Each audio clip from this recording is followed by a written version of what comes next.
ना मला तीच काळजी होती. म्हणजे मेन करणारी तीच होती ना. मग म्हटलं गणपतीचं कोण करणार? त्याला आई नका तर माझं लग्न झालं तर मी इथेच असणार गं. तिकडे 15 दिवस तिकडे, 15 दिवस इकडे. जेव्हा ताईने भाऊजींबद्दल सांगितलेलं आम्हाला, तेव्हा आम्ही ताईला पहिलं आम्ही पण हेच विचारलेलं, "ताई आता तुझं लग्न होणार, मग आता तू गणपतीचं कसं करणार?" तेव्हा ती बोलली, की "नाही, नाही, आम्ही दोघं मिळून करणार. आम्ही इकडचं पण करणार, तिकडचं पण करणार." आणि ती बोलली तर आम्हाला माहीत होतं ती करणार. लग्नानंतरचा माझा हा पहिलाच गणपती आहे आणि लग्नाचं जेव्हा आम्ही ठरवत होतो, तेव्हाच मी कुणाला आधीच विचारलं होतं, की नाही गणपतीचं काय? तर तो म्हणाला होता, की गणपती म्हणजे त्यालाही असं वाटलं, की लग्नाचं बोलतोय अचानक गणपतीचं विचारतीये. मग तो पण म्हणाला, की नाही जसं आहे तसंच राहील. मी म्हटलं, की बघ विचार कर, की जसं आहे तसं राहील का? मी दोन्ही गोष्टी ॲडजस्ट करेन. हे मी त्याला सांगितलं होतं, की मी सासरचं पण तेवढंच करेन, माहेरचंही मला करू दे. तर तो म्हणाला, की करू दे म्हणजे काय? ते तुझं आहे, तर मी येईन तिथे, तू कर. तू म्हणे मास्टर आहेस मोदकांमध्ये. म्हणजे काय विषय हा? काय? खूप छान बनवते मी. कधी-कधी फक्त चुकतात. आणि ते कधी कधी नेहमी असतं की काय? ह्याला मोदक आवडतात खूप, कुणालला. म्हणून ती म्हणाली, "आई मला मोदक कसे करायचे सांग." सांग. मग मी कसं पीठ भागवायचं, कसं पुरण करायचं, सारण त्याचं, ते मी शिकवलं. आई बघतायत मोदक, दाखव कुठला नाही ना, मोदक. मोदक मी बघते, माझ्याबरोबर करते ती. हा? नाही छान केलं बघ नाही. चांगला केला. वाटच बघत असायची रात्री कधी येते आणि मोदक कधी करतो. मग मला सांगायचे हे मोदक झाले ना की मला सांगायचं काकी आता 21 पाकळ्यांचं मोदक 21 पाकळ्यांचं मोदक मी एवढा मोठा गोळा घ्यायचा काही पाकळ्या 21 असण्यासाठी मटेरियल जास्त लागतं. मोठा गोळा घेऊन 21 कधी कधी 20च व्हायचं मग एक कुठेतरी ऍडजस्ट करायचं. देवा काळजीचंच मी हे बघितलं आणि सगळ्यात पहिलं म्हणजे मी बिग बॉस मध्ये असताना रडले गणपतीसाठी. हो. मला 2 वेळा गणपती चुकला. एकदा कोविड मध्ये आणि हो का? बिग बॉस मध्ये असताना. हे हा, 2च खरं, गणपती त्यावेळी, हा. माझे चुकलेले आहेत. आणि ह्या वर्षी म्हटलंय ना ह्या वर्षी मी मजेत मस्त आनंदात गणपती करणार आहे आणि देवा काळजीचा एपिसोड बघून माझ्या डोळ्यात पाणी आलेलं आणि मी शिराडत बसले होते आणि तो मला म्हणाला तू जा तू सगळे दिवस तिकडे राहा काही प्रॉब्लेम नाही मला. काल आम्ही परवाच्या दिवशी रात्री आलो. परवा रात्री येऊन आम्ही सगळं अर्ध डेकोरेशन केलं. त्यानंतर काल जाऊन थोडं सामान आणून काल डेकोरेशन पूर्ण करून सगळं रेडी करून ठेवलं. म्हणजे आज पटकन हे सगळं झालं की मला सासरी निघता येईल. वा वा. तर देवाकाळजी क्षण कुठला होता तुझ्या आयुष्यातला? मी जेव्हा मुंबईला नोकरीला लागले आणि 13,000 माझी सॅलरी होती तेव्हा 13,000 मध्ये भाडं भरून मुंबईत राहायचं होतं आणि गणपती आल्यानंतर तुला माहिती आहे मुंबईत जे राहतात त्यांची पण धावपळ चालू होती की डेकोरेशनचं हे घेऊया ते घेऊया आणि ते सगळं मी बघितलं मलाही वाटायला लागलं कारण खूप नवीन गोष्टी तिथे दिसत होत्या ज्या आपण गावी घेऊन जाऊ शकतो आणि डेकोरेशन करू शकतो.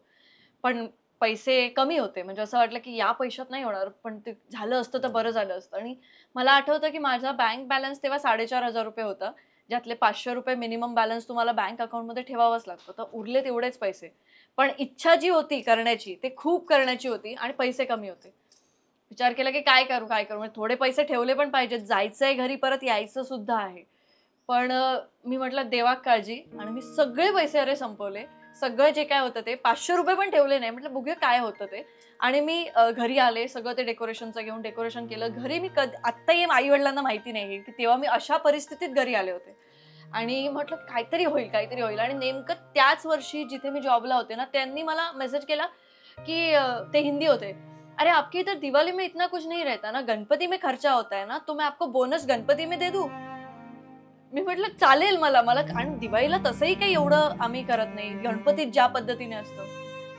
आणि मी म्हटलं खुश झाले आणि त्या देवात काळजी. तर त्या वर्षी मला बोनस गणपतीत मिळाला आणि त्यामुळे मी परत मुंबईला जाऊ शकले. नाही तर मला तीच एक होती की बाबांकडे कसे पैसे मागणार की आता घर जायला पैसे नाहीत कारण मी दाबात गेले होते की मी माझं काय ते करणार आणि आता अशा वेळेला की बाबा आता जायला पैसे द्या मी तुमचे नंतर देते हे मला बोलायचंही नव्हतं आणि ते सगळं झालं.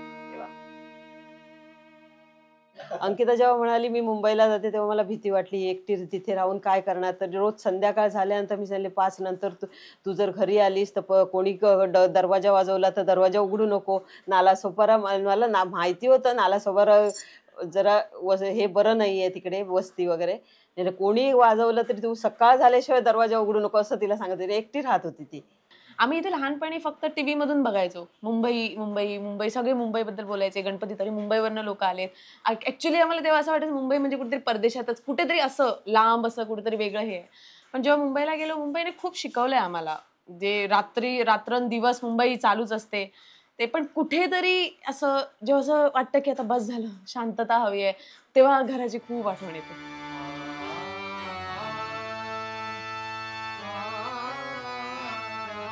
कोकणातली गणपतीची तयारी खरं तर खूप वेगळी असते. म्हणजे माटवी सजवण्यापासून त्या सगळ्या ज्या गोष्टी असतात ह्या सहसा आपल्याला शहराकडे त्या दिसत नाही. आणि माटवी म्हणजे काय, ती का सजवली जाते, ती फळं घेऊन येणं, ती हरणं आणणं, म्हणजे त्या सगळ्या एक वेगळाच वातावरण असतं सगळं. म्हणजे या सगळ्यात एक जी मजा असते ती इथे करायला मिळते आणि त्यामुळे कोकणातल्या गणपतीला एक वेगळंच वातावरण आपल्याला बघायला मिळतं.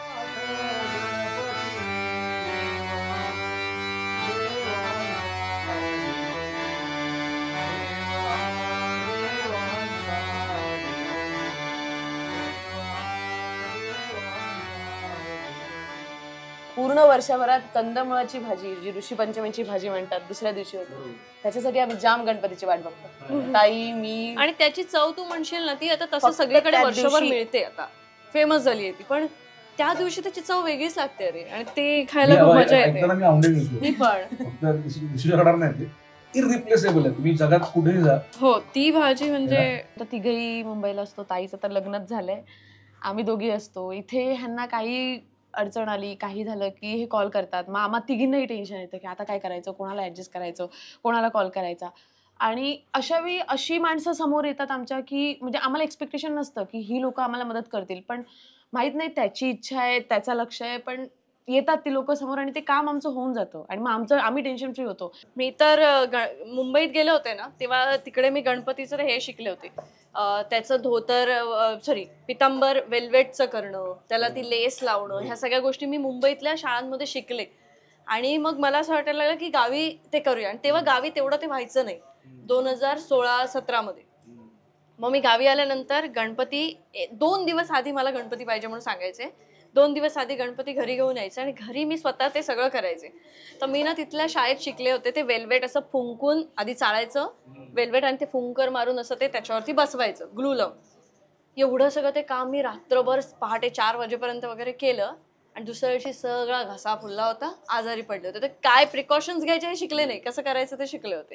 सगळेजण असं विचारतात सारखं काय कोकण कोकण गणपती गणपती, म्हणजे तुमचं एवढं काय, गणपती सगळीकडेच असतात, आमच्या इथे पण असतात असं मला बरेच जण सांगतात, पण एवढं आम्ही काही हे नाही. पण त्याच्या मागे जे कारण आहे ते समजून घ्यायला कोकणातच जन्म घ्यायला लागेल. वा वा वा. कारण ती जी फिलिंग आहे किंवा ती जी अटॅचमेंट आहे ना, त्यासाठी इथेच जन्म घ्यायला लागेल, आणि तेव्हाच तुम्हाला ते कळेल की काय आहे नक्की, आणि काय एवढं आम्ही सगळं सोडून, तो झगमगाट सोडून आम्ही इथे काय येतो. बाबा काय बोला काहीतरी. तुम्ही मुंबईला येत नाही? मी जाते. मी 4 दिवस फक्त जाते जून मध्ये. जून जुलै मध्ये जाते, म्हणजे इकडे ऑफ सीझन असतो ना टुरिस्टचा. बरोबर, इकडे तेव्हा जाते. बाबा तुम्ही बाबा नाही जात. एवढं स्वर्ग इथे असताना इकडे छान. हो, आणि इकडे कोण नाही ना बघणार, त्याच्यामुळे राहावं लागतं. म्हणजे आईला एकदा मी असं म्हटलं की तू माहेरी नाही जात गणपतीला, कारण सगळे जायचे रे माहेरी.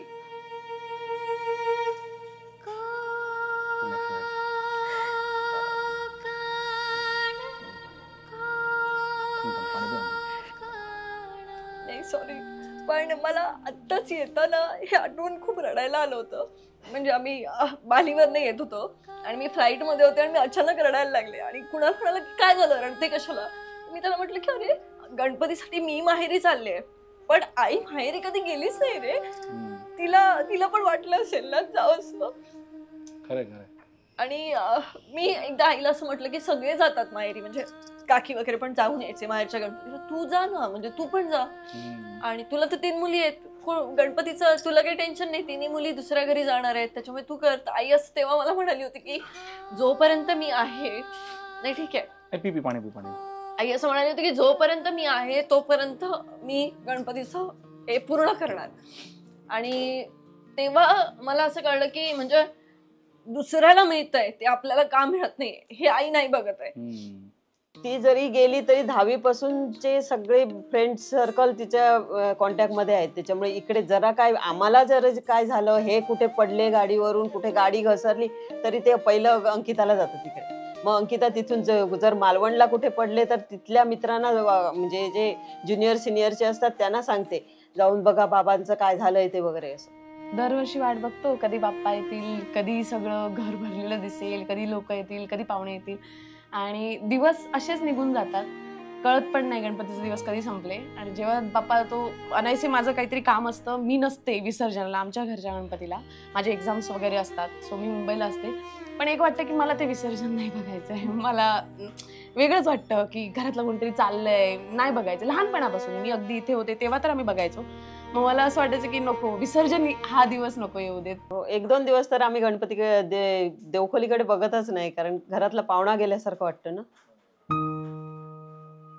विसर्जन होतं गणपतीचं, त्यानंतर जेव्हा तो पाट घेऊन रिकामा पाट जेव्हा घरी येतो तेव्हा खरंच खूप वाईट वाटतं. म्हणजे घरातलं कोणतरी एक व्यक्ती आता नाहीये अशी ती एक भावना असते. आणि प्रत्येक वेळेला असं वाटायचं. आणि आम्ही तर लहानपणापासून गावीच होतो आणि सगळे गणपतीच्या निमित्ताने घरी यायचे, त्याच्यामुळे खूप छान वाटायचं की आता सगळे आलेत.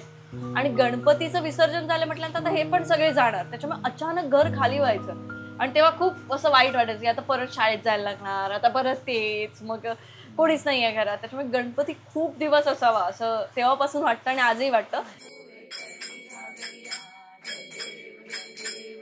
बा देवा गणपती महाराजा, आता सगळ्यांच्याच घराकडे तू विराजमान झालेलोच असस. सगळ्यांच्या घरात सुख समृद्धी ऐश्वर्य नंदन देत रे महाराजा. जेंका यावर्षी सुट्टी गावाक नाही आणि जेंका गाव दिसाक नाही त्यांका पुढल्या वर्षा गाव दिसन दे रे महाराजा. जे गणपती घेणत नाही त्यांका जरा येणचे कर रे महाराजा. आणि असोच येत राहू आणि तुझी सेवा चाकरी करून घेत राहू रे महाराजा.